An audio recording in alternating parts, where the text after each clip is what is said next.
Assalamualaikum warahmatullahi wabarakatuh. Bertemu lagi dengan saya, Eli Kusuma, pada pembelajaran Matematika kelas 8 semester 2. Pada pembelajaran kali ini, kita akan belajar tentang Teorema Pitagoras. Jadi, Teorema Pitagoras sendiri itu ditemukan oleh Pythagoras of Samos. Pythagoras itu seorang ahli matematika dan filsafat berkebangsaan Yunani yang hidup pada tahun 569 sampai 475 sebelum Masehi. Teorema Pitagoras adalah teorema yang menunjukkan hubungan panjang sisi-sisi pada segitiga siku-siku. Jadi pada Pitagoras nanti kita akan belajar tentang segitiga siku-siku.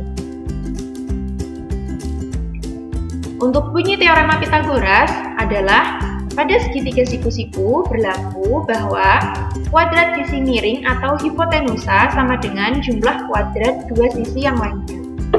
Hipotenusa sendiri adalah sisi miring berbentuk diagonal dan merupakan sisi terpanjang sebuah segitiga. Di sini bisa kalian lihat ada segitiga ABC, di mana di sini yang namanya sisi miring atau hipotenusa adalah sisi AC. Kemudian untuk sisi AB dan BC disebut sisi siku-siku. Kemudian sudut di sini adalah sudut siku-siku yang bernilai 90 derajat.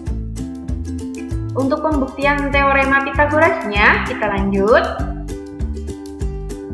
Pembuktian teorema Pitagoras. Di sini ada segitiga ABC, di mana pada panjang sisi A di sini ada luas persegi, yaitu luas persegi merah, yang luasnya adalah A kuadrat. Kemudian pada persegi B di sini luasnya adalah B kuadrat.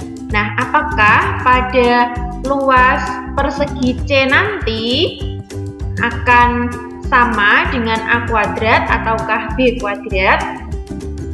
Atau bagaimana? Kita lihat persegi merah ini akan kita masukkan ke persegi yang masih kosong di sini.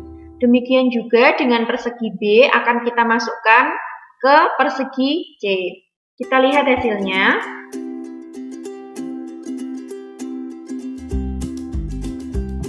Untuk persegi merah dan untuk persegi biru. Ya, dan ternyata di sini luas persegi merah dan luas persegi biru memenuhi luas persegi C yang ada di sini. Sehingga luas persegi kanan ini kita sebut dengan L3. Di sini saya tulis persegi yang di paling kanan ini adalah L3, kemudian di sini L1 dan di sini L2 adalah jumlah dari luas persegi merah dan dengan luas persegi biru. Jadi kalian bisa lihat di sini luas persegi 3, luas yang ketiga ini atau luas C itu jumlah dari luas 1 dan luas 2. Karena di sini L1 adalah A kuadrat dan L2 di sini B kuadrat, maka L3 yaitu A kuadrat ditambah C kuadrat. Karena L3 ini disebut dengan C kuadrat, maka di sini C kuadrat sama dengan A kuadrat ditambah dengan B kuadrat. Begitu. Jadi, untuk teorema Pitagoras sendiri di sini bisa kalian lihat bahwa C kuadrat sama dengan A kuadrat ditambah B kuadrat. Jumlah sisi miring kuadrat sama dengan jumlah dua sisi siku-siku dikuadratkan. Kita lanjut. Jadi, untuk C kuadrat sama dengan A kuadrat ditambah B kuadrat. Atau dengan kata lain, untuk segitiga siku-siku berlaku kuadrat sisi miring sama dengan jumlah dari kuadrat sisi-sisi lainnya. Kita masuk ke rumus Pitagoras. Jika segitiga ABC siku-siku di A, maka berlaku BC kuadrat sama dengan AC kuadrat ditambah AB kuadrat. BC kuadrat ini sama dengan AC kuadrat ditambah AB kuadrat. Atau di sini ya, atau A kuadrat sama dengan B kuadrat ditambah C kuadrat. A kuadrat yang mana? Di sini. Ini A, kemudian di sini B, kemudian di sini C. Kalian ingat bahwa di depannya sudut A bisa dituliskan dengan panjang garis A kecil. Kemudian B juga B kecil dan C kecil. Sehingga di sini untuk mencari AC kuadrat adalah B di sini ya. B kuadrat sama dengan A kuadrat dikurangi C kuadrat. Kemudian untuk mencari AB kuadrat sama dengan BC kuadrat dikurangi AC kuadrat. Atau C kuadrat sama dengan A kuadrat dikurangi B kuadrat. Nah, atau di sini jika di akar bisa ditulis seperti ini. C sama dengan akar A kuadrat dikurangi B kuadrat. Nah, ini juga akan berlaku ketika mencari A kuadrat B kuadrat. Nah, kita lanjut ke contoh soal 1. Di sini diketahui A sama dengan 3 cm dan B sama dengan 4 cm. Buktikan bahwa C kuadrat sama dengan A kuadrat ditambah B kuadrat. Kalau kita hitung berdasarkan gambar, kita bisa hitung di sini. Di sini 1, 2, 3, 4, 5. Kemudian hitung di sini 1, 2, 3, 4, 5. Kita bisa temukan bahwa di sini C kuadrat yaitu 5 kotak kali 5 kotak sehingga hasilnya 25. Nah, kalau menggunakan rumus teorema Pythagoras yang tadi, berarti C kuadrat sama dengan A kuadrat ditambah B kuadrat. A kuadrat berarti 3 dikuadratkan, kemudian B kuadrat yaitu 4 dikuadratkan, hasilnya 9 ditambah dengan 16. Maka diperoleh di sini C kuadrat sama dengan 25.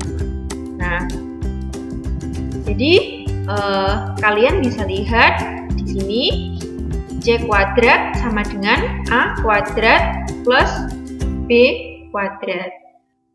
Begitu ya. Nah, kita lanjut ke contoh soal berikutnya. Jika segitiga ABC, siku-siku di A tentukan panjang BC. Panjang BC adalah sisi miring di sini. Ya. Panjang BC berapa? Jadi kalian harus ingat sisi miring adalah sisi terpanjang. Jadi tadi rumusnya BC kuadrat sama dengan AB kuadrat ditambah dengan AC kuadrat. AB kuadrat yaitu 8 kuadrat ditambah 15 kuadrat. 8 kuadrat berapa? 64. 15 kuadrat berapa? 225. Kemudian kita jumlahkan, hasilnya yaitu 289. Nah, karena yang ditanyakan adalah panjang BC, sedangkan ini masih BC kuadrat, sehingga panjang BC sama dengan akar 289. Kalian tentu ingat akar 289 yaitu 17 cm. Ya. Contoh soal 3. Sebuah tangga bersandar pada tembok yang tingginya 8 meter. Jika kaki tangga terletak 6 meter dari dinding, tentukanlah panjang tangga yang bersandar pada tembok tersebut. Nah, terlebih dahulu kita gambar di sini. Di sini misalnya dinding, kemudian di sini tangga. Nah, sebuah tangga bersandar pada tembok yang tingginya 6 meter. Jadi tinggi tangganya itu 8 meter. 8 meter ya. Jadi di sini itu 8 meter karena tinggi dari sini ke sini ya. Kemudian kaki tangga terletak 6 meter dari dinding. Berarti di sini 6 meter dari dinding. Nah, tentukanlah panjang tangga yang bersandar pada tembok. Jadi di sini panjangnya berapa gitu. Nah, kita ibaratkan pada segitiga di sini, segitiga ABC misalnya. Nah, yang ditanyakan adalah yang BC. Sehingga BC kuadrat sama dengan AB kuadrat ditambah dengan AC kuadrat. AB kuadrat berapa? 6 kuadrat ditambah 8 kuadrat. Sehingga 36 ditambah 64. BC kuadrat sama dengan 100. Karena yang ditanyakan adalah panjang tangga yang bersandar, maka di sini kita cari BC sama dengan akar 100, yaitu 10 meter. Gitu bisa dipahami. Untuk latihan soal yang lain akan saya kirimkan melalui Google Form. Oke, itu saja yang dapat saya sampaikan. Apabila ada salah kata, saya meminta maaf yang sebesar-besarnya. Wabillahi taufiq wal hidayah. Wassalamualaikum warahmatullahi wabarakatuh.